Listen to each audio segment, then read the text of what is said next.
Abre tua Bíblia junto comigo. Abacuque, capítulo 3, profeta Abacuque, capítulo 3, versículo 2. Abacuque 3, 2.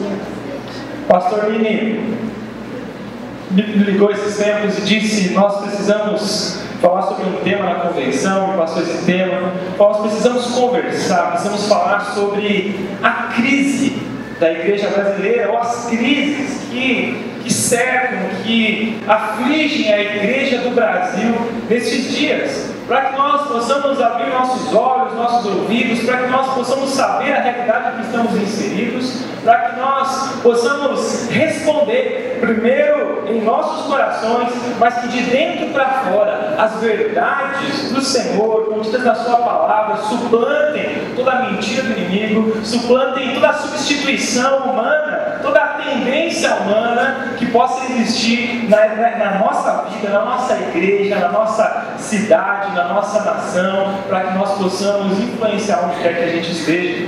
Eu confesso que quando o pastor me passou essa palavra, eu anotei algumas coisas que ele me disse e eu tive que adentrar nesse mundo. Ok, que crise é essa? A gente ouve um monte de coisa na TV, nas redes sociais, a gente ouve falar de escândalos, a gente ouve falar de coisas difíceis, de deturpações do Evangelho, a gente vê tanta coisa. E eu entrei um pouco nesse mundo, não sou muito acostumado a procurar coisas nesse sentido. Eu entrei no YouTube, entrei na internet, comecei a ver o tanto de coisas que existem, tantos desvios do Evangelho e tantas coisas absurdas sendo ditas, tantas pessoas sendo enganadas, tantas coisas acontecendo. E quem entrou em crise fui eu. Confesso para vocês, quem entrou em crise fui eu. Olhei para isso e me entristeci profundamente.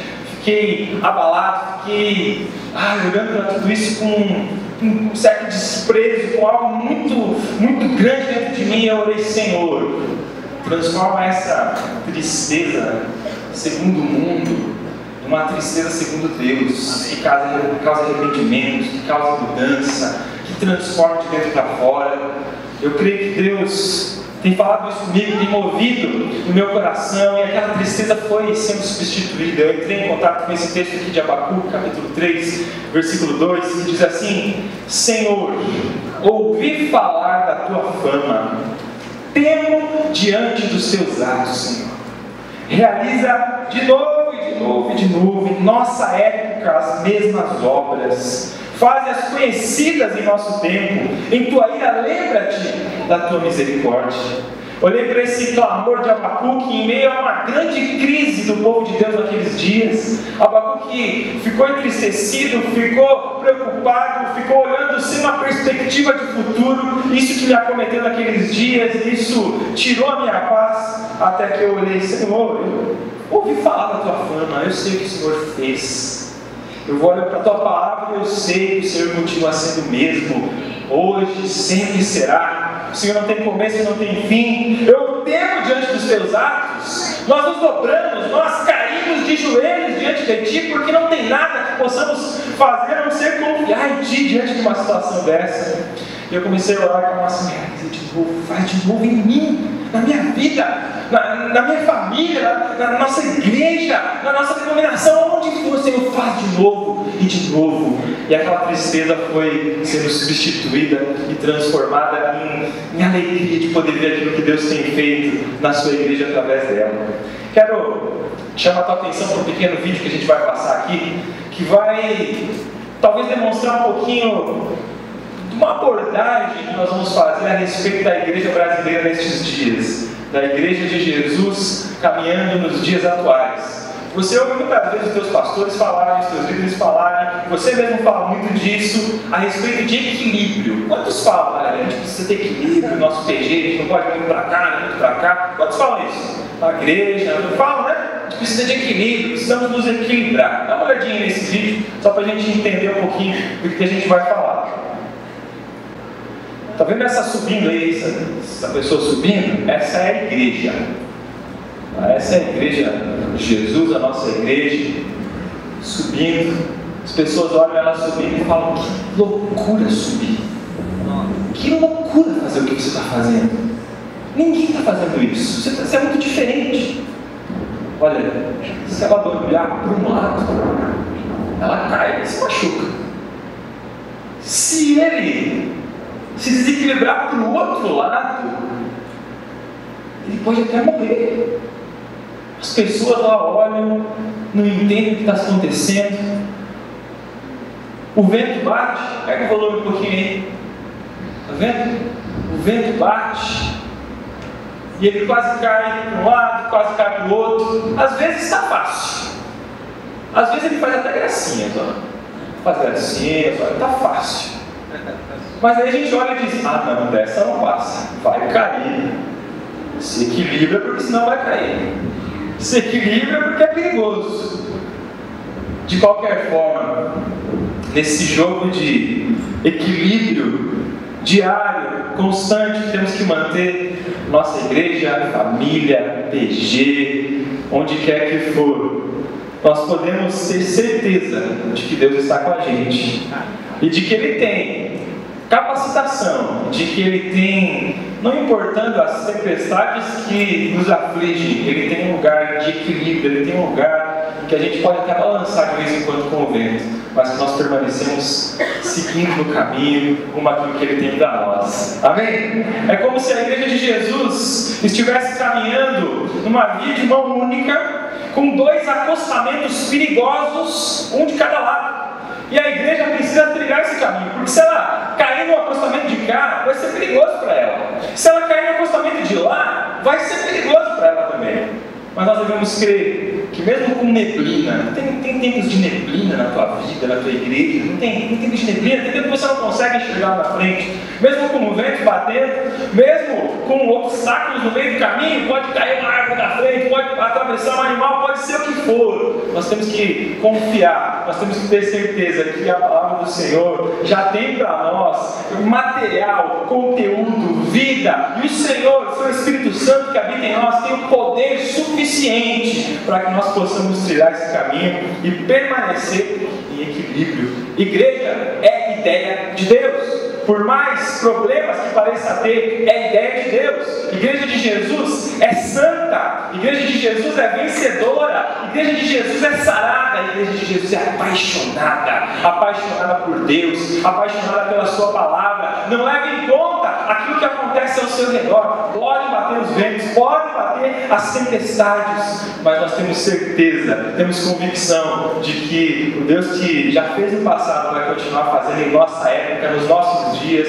com aquilo que Ele coloca em nossas mãos para fazer. Qual é o objetivo dessa palavra? Qual é o objetivo deste momento? É que nós possamos perceber que as crises vêm, que crise não é uma coisa nova, e nós possamos se identificar nas nossas vidas aquilo que pode, quais são as nossas tendências, quais são os perigos que nos afrontam, que nos afligem de fora para dentro e de dentro para fora, para que nós possamos responder e continuar trilhando esse caminho. Crise e igreja é uma coisa que combina, faz parte da história, não tem como dizer que não. Ah, mas eu quero voltar a ser como a igreja primitiva. Glória a Deus, eu também quero. Mas não pense que a igreja primitiva não tinha problemas. A igreja primitiva enfrentou desde o começo não apenas perseguições externas, mas perigos internos. Ela enfrentou os judaizantes querendo abandonar os princípios da palavra de Deus e voltar ao judaísmo, voltar para a lei. Ela enfrentou falsos mestres, enfrentou falsos profetas, enfrentou heresias sobre Jesus, enfrentou o gnosticismo falando a respeito que o importante era o conhecimento, a filosofia grega entrando. A igreja primitiva viveu as suas crises. A igreja da Idade Média, na época dos pré-reformadores, que crise! A palavra sendo afastada das pessoas, o evangelho sendo trocado pelo poder, pelo dinheiro, o sacerdócio universal do Filho de Deus sendo trocado pelo clero, tentando fazer a separação ou fazer a mediação entre as pessoas e Deus. Na época dos reformadores, eles deram aquele grito, estamos comemorando isso, glória a Deus por isso, mas que crise! Passaram esses dias, a Bíblia foi colocada na mão do povo, mas cada um começou a entender e fazer o que era reto aos seus próprios olhos. Que crise, que complicação! Todas as épocas, todos os períodos da igreja de Jesus Cristo existiram crises, existiram situações a serem enfrentadas, existiram problemas. E eu quero te dizer o seguinte: o problema não é a crise. A questão não é a crise. A questão é como nós a enfrentamos. A questão é como nós vamos olhar para ela e como nós vamos trabalhar para que ela seja resolvida na nossa vida. Que nós saibamos ler os nossos dias, saibamos ler os tempos em que estamos vivendo e com todo o coração, com toda a humildade, de dentro para fora, a gente possa cair de joelho diante do Senhor e clamar: Senhor, é diante de Ti, eu me arrependo, Senhor. É diante de Ti, Senhor, que eu quero fazer. Não é para mim, é para o Senhor. Não é por nós, é por Ti, é pela Tua palavra. Eu quero ser apaixonado por Ti, eu quero ser sarado por Ti, para usufruir de Ti, para experimentar o Senhor, para que eu possa implantar o Teu reino. Eu quero viver em vitória dia após dia da minha vida. Em nome de Jesus, que essa seja a Tua oração nessa manhã. Nós vivemos uma crise de polarizações na igreja brasileira. Nós temos aquelas pessoas que são bem voltadas à doutrina no sentido do ensino da palavra de Deus, mas não crescem em número, não alcançam as pessoas. Talvez deixam tudo para Deus. Deus vai fazer, se Ele quiser, vai fazer. E temos aquelas outras que dizem o seguinte: não, o que importa é crescer. Então nós temos pessoas que crescem, mas não têm a doutrina. E você vai perceber de diversas maneiras. A gente vai falar durante essa convenção a respeito destes extremos, a respeito destes acostamentos, dos quais nós temos que nos cuidar para não entrar. Há pessoas na igreja brasileira ortodoxas na sua fé, na sua doutrina, na sua pregação, mas extremamente libertinas no que diz respeito à vida. A palavra de Deus não faz essa ligação entre o conhecer do Senhor e o viver com o Senhor no dia a dia. Eu não separo, eu tenho uma vida só uma vida eu tenho, e ela é para o Senhor, deve ser dedicada a Ele. Algumas pessoas têm de uma maneira tão forte, tão intensa o fazer, fazem para o Senhor, mas não sabem muito a respeito do Senhor. E aqueles que dizem saber muito a respeito do Senhor não fazem nada. Você não vê isso acontecendo? Não é comum isso acontecer na igreja brasileira. Perceba que estamos dando um panorama aqui do Brasil, da situação, aquilo que você ouve, aquilo que você vê. E estamos sim fazendo também uma autoanálise. De dentro para fora precisamos clamar: Espírito Santo, me mostra, fala comigo, faz em mim o que isso tem a ver com a minha vida. Alguns dizem: olha, se não chorar no culto é porque o Espírito Santo não falou com ele. Está seco. Outro diz assim: se chorar é porque é só levado pelas emoções, não tem a palavra, não é firme. Não é isso que se vê. Nós precisamos buscar diante do Senhor: Senhor, o que é realmente viver o Teu Evangelho? O que é ser cheio do Teu Espírito? Senhor, derrama, vem com o Teu Espírito, faz do Teu jeito em mim. Não sou eu que mando, eu não controlo o Teu Espírito. Faz do Teu jeito, faz os Teus sinais, move as águas em nosso meio, mas que seja feita a Tua vontade. Temos que fazer essa separação entre o que é nosso e o que é de Deus. Alguns fatores a respeito da crise da igreja brasileira: desvios doutrinários, desvios com relação à palavra de Deus. O apóstolo Pedro deixou claro na sua segunda carta, capítulo 2, olha, no passado surgiram falsos profetas no meio do povo, como também surgirão entre vocês falsos mestres que introduzirão secretamente heresias destruidoras. Temos visto isso acontecer grandemente no meio da igreja brasileira. Mas heresias sempre existiram. As heresias chamadas clássicas são as heresias que deturpam aquilo a respeito de Jesus. A gente sabe, a gente crê, a gente prega que Jesus é Deus, 100% Deus, 100% homem, cremos nisso. As heresias clássicas eram geralmente com respeito àquilo que Jesus era ou deixa de ser. Existem heresias como esta em nosso meio, no meio da... Quando eu estou falando do nosso meio, nessa palavra, eu estou falando igreja brasileira, ok? Igreja brasileira. Existem Mas a maioria desses desvios doutrinários que se apresentam em nossos dias, eles não vêm de uma forma tão escrachada. Eles vêm de uma forma um pouco mais discreta. É muitas vezes questão de ênfase. As pessoas pegam um ponto que é biblicamente correto, pega aquele ponto biblicamente correto, certo, que está escrito na palavra de Deus, fazem dele o centro, esquecem de todo o resto do conselho de Deus e leem a partir deste ponto toda a revelação, toda a Escritura. Quando nós sabemos que a nossa chave hermenêutica, a nossa chave para interpretar a palavra de Deus é Jesus, é um relacionamento com Deus, tem a ver com Ele, tem a ver com a sua obra redentora em nossas vidas. E isso se apresenta de uma maneira muito clara no humanismo. O que é o humanismo? Que tem afligido tantos nossos dias. Nós temos dito, temos pregado em nossas igrejas que o Evangelho é o poder de Deus para a transformação de todo aquele que crê. Que o Evangelho não é a autoajuda, apesar de nós mesmos termos coisas para fazer, para nos ajudar. Quem nos ajuda de verdade, a ajuda realmente vem do alto. Sabemos disso, cremos nisso, mas o humanismo é colocar o homem no centro. O humanismo é colocar a nossa felicidade como alvo das nossas vidas. Nós temos uma frase, minha mãe, a pastora Jane, desde a primeira escolinha que existiu, desde a primeira turminha, tem alguém aqui das primeiras escolinhas lá da igreja? Tem aí? Tem uns representantes aí. Desde sempre, ela tinha uma frase assim, ela perguntava, acho que até hoje é perguntado em várias escolinhas, vários AVKids, enfim. O mais importante é? Está vendo? Mas o coro que ecoa no nosso mundo, e na prática, na vida de muitos cristãos, de muitos evangélicos, o mais importante é ser feliz. O importante é ser feliz, o importante é ser feliz. E o humanismo toma conta das músicas. Então você vem para a igreja para ser feliz. Você busca Deus para ser feliz. Você canta para ser feliz. Então as músicas têm que te levantar. É verdade isso, gente. Perceba que é uma questão de ênfase, tá? Claro que é verdade, claro que cantar, senão os salmos não estariam aí, né? Cantar que o Senhor nos anima, falar da sua grandeza nos anima.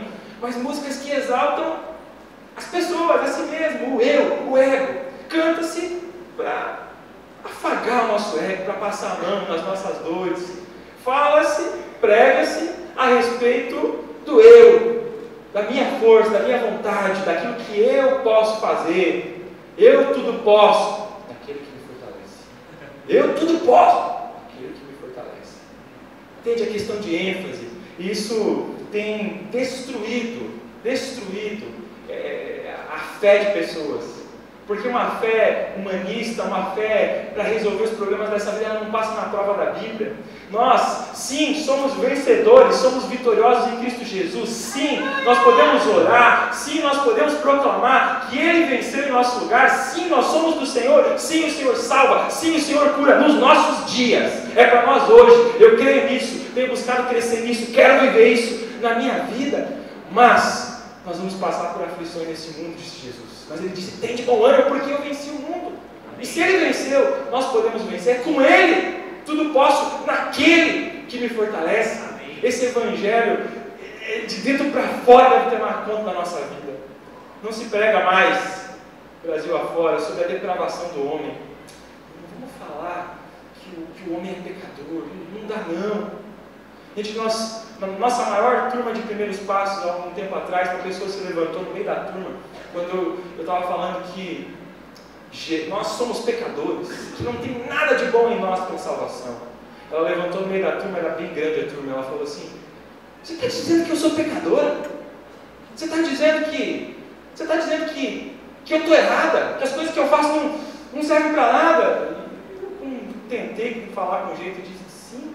Se você quiser eu posso conversar melhor com você e tal, mas ela ficou brava, falou um monte de coisa e acabou aquilo. Não tem como mudar o nosso discurso, essa é a verdade. O homem é depravado, sem Deus não tem nada de bom em nós para a salvação. Não é por nós, não é com aquilo que nós fazemos ou deixamos de fazer. O pecado é real, o inferno é real, o arrependimento e a necessidade de quebrantamento e arrependimento de Deus é real. Temos que viver isso, temos que pregar isso. E o humanismo deturpa um pouco isso, deturpa bastante isso, deturpa totalmente, já que Deus é o centro, sempre estará no centro. Um dia, todo joelho vai se dobrar, todo mundo vai reconhecer, mas nós temos que reconhecer hoje quem Ele é, o que Ele faz. Um paradoxo que se coloca, dois lados de uma moeda: um Deus subserviente, um Deus gênio da lâmpada, um Deus para suprir as nossas necessidades. De outro lado, um Deus inacessível, tão grande, tão irado, que ninguém alcança. Esses dois extremos têm sido pregados no Brasil. De um lado, aquele evangelho que diz: olha, é para você, é por você. Diz o certo, busque a Deus. Todo mundo fala, nunca vi ninguém falando, busque a Deus. Mas da maneira errada, com o fim errado. Busque a Deus para que você cresça, busque a Deus para que as coisas mudem, busque a Deus para que você seja feliz. De outro lado, um Deus irado, um Deus que está distante, um Deus que não se importa contigo, um Deus que não está nem aí com os teus problemas diários, um Deus que não está nem aí com a tua felicidade. Não é assim. Está escrito, mas também está escrito. Como é que você faz para manter numa estrada que é bem complicada? Como é que você faz para manter o carro alinhado? Às vezes, tem que manter um pouquinho para cá para que a linha seja reta. E às vezes você tem que puxar um pouquinho para cá para que mantenha a linha reta de cá. Como você faz para manter uma bolinha indo para frente? Você dá um tapinha para cá, ela vai caindo para cá, você dá outro tapinha para lá. Precisamos buscar diante do Senhor. Qual é, Senhor? Com todo o amor que o Senhor tem por mim, tapinha ou tabefe que o Senhor tem para me dar nesses dias. Eu abro meu coração, Senhor, eu preciso ouvir de Ti. Uma ênfase no amor de Deus, como nós o entendemos, como nós, seres humanos, o entendemos, como o ser humano humanista dos nossos dias tem pregado. Como que é? Quantas pessoas, quantos crentes sabem que Deus está irado? Não sabem. Os prega não se vê isso. Deus está irado. Deus julgou em Jesus o pecado. O pecado de Jesus foi julgado e condenado em nosso lugar. Por isso que o castigo que nos traz a paz estava sobre Ele. Ele foi condenado no meu lugar, porque Deus estava irado comigo. Estava bravo comigo porque os meus pecados, a minha independência, o meu grito de dizer: eu não quero nada contigo, Deus, que eu dei, que você deu, que todos deram, de Adão para frente, é real. Mas Deus ama, Deus é bom, e Deus cuida de mim. Está escrito, mas está escrito. Qual é a tua tendência? Vai lendo na tua vida. Milagres, que maravilha! Quantos de vocês experimentaram milagres na sua vida? Quantos experimentaram? Glória a Deus! A nossa igreja tem essa história, milagres acontecendo. Para quê? Para que o Evangelho fosse introduzido, para que a grandeza de Deus fosse glorificada, para que Deus fosse glorificado no meio do seu povo, para que conversões de dentro para fora pudessem acontecer. Milagre é para isso, milagre é para que o Evangelho chegue, milagre é para que Deus seja exaltado no meio do seu povo. Mas no Brasil, nós vivemos entre dois extremos: as pessoas que negam os milagres e as pessoas que inventam os milagres. Você não vê isso acontecer? Aqueles que negam os milagres e aqueles que inventam os milagres. E aí cada dia aparece um charlatão novo, e a TV prova que foi contratado fulano para fingir que estava endemoniado, e o outro foi contratado para fingir que estava doente, e agora foi curado, aquela coisa, e depois disso logo vem uma oferta daquele jeito, e aí chora pedindo oferta porque está assim, está assado. A gente vê isso acontecendo. De outro lado, pessoas duras, pessoas que não anseiam experimentar o poder de Deus nos nossos dias, pessoas que não creem que o Deus que fez grandes coisas no passado, no nosso passado, no nosso presente. Ontem, encontrei a pastora Marlene, não deu um minuto de conversa, a pastora Marlene já contou: Deus está fazendo grandes coisas lá. Esses dias eu orei pelo fulano e aconteceu umas coisas grandes. Ele estava tipo com uma lepra assim no corpo e saiu. E outro dia eu orei e não sei o que. Glória a Deus! Deus se move, Deus faz parte da nossa história. Mas qual é a nossa vala, qual é o nosso acostamento? Vivemos dias em que o misticismo toma conta. misticismo no Brasil é muito forte, a mistura tem sido muito constante. A gente vê no meio evangélico a rosa ungida, o óleo que veio, esse óleo especial, esse não é coisa, mas esse óleo aqui, esse aqui veio lá de Israel, foi fabricado não sei o que, aquela coisa, essa terra de Israel, isso aqui, não, se você usar assim, se você fizer assim, se você colocar um copo d'água em tal lugar, essa rosa ungida, essa colher de pedreira ungida, traga uma camiseta com um nó. Isso são coisas que eu vi, gente, eu não conhecia. Não conhecia essas técnicas aí. Não sabia não. O pastor, aparentemente com toda a convicção do mundo, falava: venha com a sua camiseta dada um nó. Venha, porque a hora que a gente desenosar essa camiseta, claro que não era de graça, né? Tinha que pagar. O que acontecia? Todos os nós da sua vida saíam. A vassoura de R$1.000 para que você pudesse varrer a sujeira da sua casa. Por apenas R$1.000. Eu vi uma placa real na frente de uma igreja. Claro que era motivo de chacota, mas era real essa placa. Desencapetamento total ou seu dinheiro de volta. É disso que a gente está falando, gente. E entre isso e entre nós dizemos assim: não, isso não é demônio coisa nenhuma. Isso é falta de vergonha na cara, quando às vezes é demônio. Às vezes dizer é demônio não é. E às vezes dizer, não existe mais esses negócios. Olha, acho que os milagres não existem mais, o poder de Deus não faz mais, não atua mais. Acho que não é bem assim. Esses dois extremos. Entre esses dois extremos, a igreja brasileira tem navegado e nós precisamos estar atentos. Onde nós estamos? Senhor, aviva-nos, faz a tua obra. Faz em nós, tira de nós, do meio de nós, aquilo que não é teu, mas faz tudo que é teu, com a tua vontade. Mas como que eu vou saber? Eu sei. Vamos descobrindo. Vamos para a palavra de Deus. Você tem o Espírito Santo em você, você tem líderes para onde correr, você tem acesso direto ao Senhor para que você possa orar, para que você possa ler, para que isso seja revelado a você. E alguns se aproveitam desse acesso direto para dizer o seguinte: Deus me disse tal coisa, quando na verdade a pessoa está achando que talvez, quem sabe, Deus disse alguma coisa. Sabe, uma característica comum nas pessoas em que eu vejo Deus falando através delas, com sinais, com maravilhas, com coisas sobrenaturais, é que elas não falam com arrogância, elas falam com, talvez, quem sabe, olha, pode ser, eu acho que Deus está falando comigo e eu acho que é para lá o caminho. É assim. Claro que depois uma convicção vai sendo gerada, você vai para a palavra de Deus, você observa, você vai, você caminha, você consegue discernir. Mas no Brasil tem sido muito forte a espiritualização de todas as coisas. As pessoas têm espiritualizado tudo. Não estou falando de espiritualidade, que tem a ver com nossa relação com Deus, que é espiritual, que é milagrosa. A salvação é um milagre, é espiritual. O Espírito Santo habitando em nós, que é algo mais espiritual que isso. Não tem. O Espírito Santo falando com percepções, ou com voz audível, através de pessoas, através da palavra, através de qualquer coisa que estejamos fazendo, o Espírito Santo fala conosco. Não tem nada mais espiritual que isso. Eu estou falando da espiritualização. Estou falando de enxergar em tudo uma causa espiritual. Não existe nada que eu possa fazer, não existe nada que eu precise mudar. Tudo é espiritual, tudo é demônio.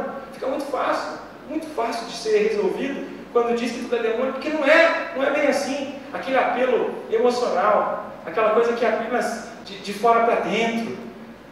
Eu vi pessoas que, olha, nós precisamos ganhar aquela cidade para Jesus. Relato disso. Precisamos ganhar aquela cidade para Jesus. O que nós vamos fazer então? Nós vamos abrir pequenos grupos, nós vamos orar, nós vamos evangelizar, nós vamos orar pela cidade, vamos levantar em oração, vamos falar, nós vamos fazer o quê? Nós vamos contratar um helicóptero, nós vamos derramar óleo ungido sobre a cidade inteira. Tá? Isso eles fizeram, uma cidade do Brasil, fazendo isso. Então, esse abuso, esse exagero entre isso e não fazer nada. E um evangelho natural, um evangelho da boca para fora. Sabe, um abuso do dizer, Deus mandou isso, Deus me disse aquilo, Deus está falando aquele outro. Aí está contra a palavra de Deus. está contra a Bíblia, está em rebeldia com a liderança, está desalinhado com tudo aquilo que é a visão que Deus tem trabalhado, Deus tem feito, e aí você vai dizer o quê? Se a pessoa diz que Deus disse, você vai discutir com Deus? Não tem como. Então, vivemos entre estes exageros, a judaização, tudo conheci um pastor que ele pregava de kippá, ele guardava todas as festas, cada dia era assim assado, o calendário dele era lunar, porque tinha a ver com Israel, tudo Israel. Gente, nós somos igreja de Jesus, somos gentios de nascimento, mas fomos enxertados na videira, somos dele, somos um só povo para a glória de Deus. Então, nós somos a igreja de Jesus, não precisamos voltar para a lei, não precisamos voltar para trás. De outro extremo, nós vemos a racionalização de todas as coisas. Racionalização, pessoas que querem uma explicação apenas natural para tudo, que querem entender tudo com a mente humana, que querem explicar tudo como se tudo fosse causa e efeito, e não é. Deus não se limita à nossa razão. Todas as vezes que eu entrei nisso, eu me frustrei muito. É a minha tendência. Todas as vezes que eu entrei nisso, eu me frustrei demais, porque a nossa mente é limitada, porque o nosso conhecimento não é nada, porque a nossa experiência intelectual é tão pequena, perto do tamanho do nosso Deus. E o liberalismo teológico, a teologia liberal, tem invadido os seminários Brasil afora, tem invadido a internet, tem tomado conta, né, daqueles, a gente chama, né, entre nós, os blogueiros revoltados na internet. Aqueles caras que escrevem de tudo, escrevem de todos, tentando tornar apenas racional aquilo que é espiritual. Nem um lado, nem o outro. A relativização da verdade. Mas não é bem assim, o que é verdade para você não é para o outro, tem que entender isso, entender aquilo, entender muita coisa, e vai muito atrás de cada explicaçãozinha. Mas olha só, a Bíblia diz que o sol parou, mas o sol nem anda, como é que o sol parou lá com Josué? E, gente, tem muita gente, muitos jovens, se perdendo em coisas parecidas com essas, e isso faz muito mal.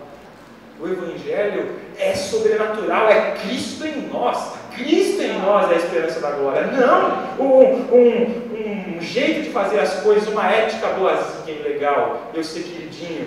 Não podemos substituir Deus pelo amor. O amor vem porque nós temos Deus. Amém. Isso deve fazer diferença na nossa vida. Outros extremos, os radicais e os liberais. A gente olha, talvez dentro da nossa própria igreja, e diz: aquilo é muito radical, aquilo é muito liberal.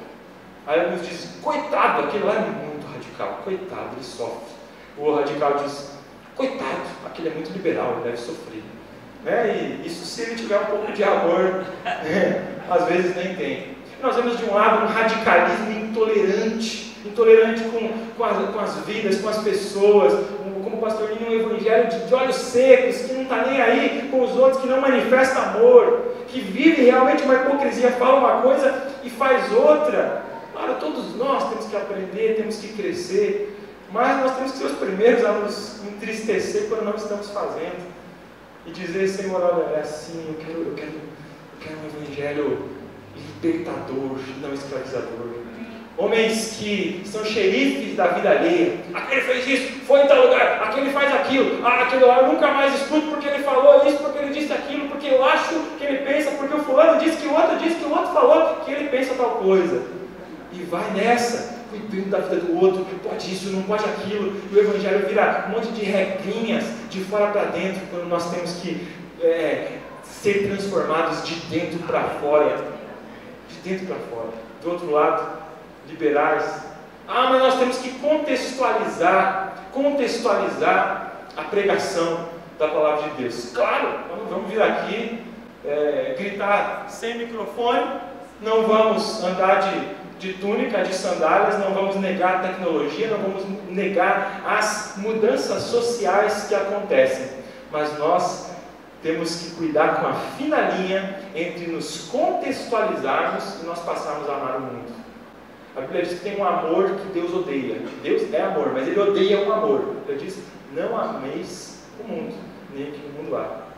Nós temos que pregar o Evangelho de uma maneira contextualizada, pegando cada um de onde está, amando, mas temos que estar atentos a exageros. Pastores que, para se contextualizar, falam tudo que é tipo de palavrão, porque tem que entrar na gíria, prega falando palavrão, convida todo mundo para mas não tem nada a ver, isso aqui também não tem nada a ver, não, vamos lá num show anticristão, com letras totalmente contra os princípios da palavra de Deus, que ferem o Senhor, que falam contra os nossos princípios, contra os princípios da... Não, porque nós temos que defender a família. De outro lado, indo, fazendo, falando, compactuando, sendo conivente com a maldade que esse mundo caminha. Vamos amar a Deus, vamos nos contextualizar, vamos amar as pessoas, mas vamos fugir dos exageros. A teologia da prosperidade, que pega um ponto maravilhoso da palavra de Deus. A teologia da prosperidade é um nome que se dá, mas o nome em si seria muito bonito, né? Porque realmente Deus tem esse caminho para nós trilharmos. Pega um ponto da palavra de Deus, nós devemos, queremos, podemos ser abençoados pelo Senhor, aquilo que nós plantamos, nós colhemos. O Senhor é um Deus que ama nos ver prosperando, crescendo e tudo, mas diz o seguinte: olha, se você não recebeu uma bênção de Deus, é porque você está em pecado. Se você está sofrendo, é porque alguma coisa está errada contigo. Fica esperto. E aí todo mundo olha, está em pecado, está errado. Então acerta quando diz para nós buscarmos a Deus, mas erra quando incentiva a busca por Deus por motivos errados. Nós vivemos entre pessoas avarentas, que amam tanto dinheiro, que encontram tudo que é tipo de desculpa para não contribuir na igreja. Mas no Novo Testamento não está escrito isso, mas é assim, assim, assado, olha só, não é assim que funciona. Olha lá o pastor, não sei de onde, está construindo um monte de casas para esses, e fechou a igreja e passou a pegar a contribuição e só construir casas populares e entregar cestas básicas e fazer ação social. Encontra tudo que é tipo de desculpa, de um lado. De outro lado, pessoas que dão com o coração ganancioso, achando que tem direito de cobrar Deus e dizer: Deus, eu dei, agora o Senhor me dá. Aquilo que está unido aqui está unido lá. Então eu fiz, Senhor, a minha parte, agora o Senhor está obrigado. Tem livros escritos de brasileiros que falam isso. Quando você dá o dízimo, Deus fica obrigado a te... Deixa eu falar, ninguém editar isso aqui depois. Dizem isso, afirmam dessa forma, falam dessa maneira. Entre esses mundos, entre todas essas mazelas, entre tudo isso que está acontecendo, nós temos a Igreja de Jesus. A Igreja de Jesus não terá fim, porque vai reinar com Ele para sempre. Amém. A Igreja de Jesus é vencedora. Nós somos lavados e remidos pelo sangue de Jesus.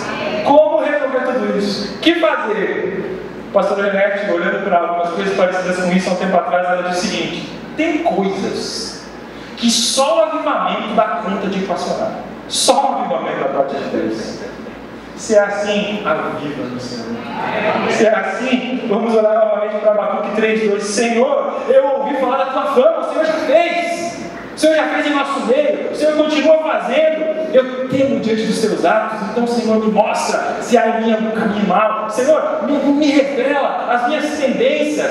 Senhor, que eu possa entender o mundo que eu estou vivendo, contextualizar o Evangelho, mas não mudar o Evangelho, porque o Evangelho choca com a cultura do mundo, porque o Evangelho choca com o amor ao mundo, porque o Evangelho é o poder de Deus para a salvação de todo aquele que crê.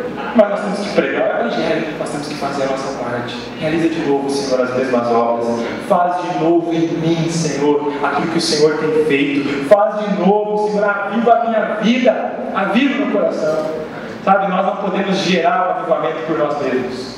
Quem faz o avivamento, quem gera, quem faz acontecer é Deus. Nós podemos falar. Sabe, a igreja ela não tem condição de dizer: vem pelo Espírito, sopra para cá, sopra para lá. Mas a igreja tem condição assim, de dizer: Senhor, está aqui meu barquinho, eu quero içar minhas velas e dizer: Senhor, me leva. Então o Senhor tem para aquilo que o Senhor quer.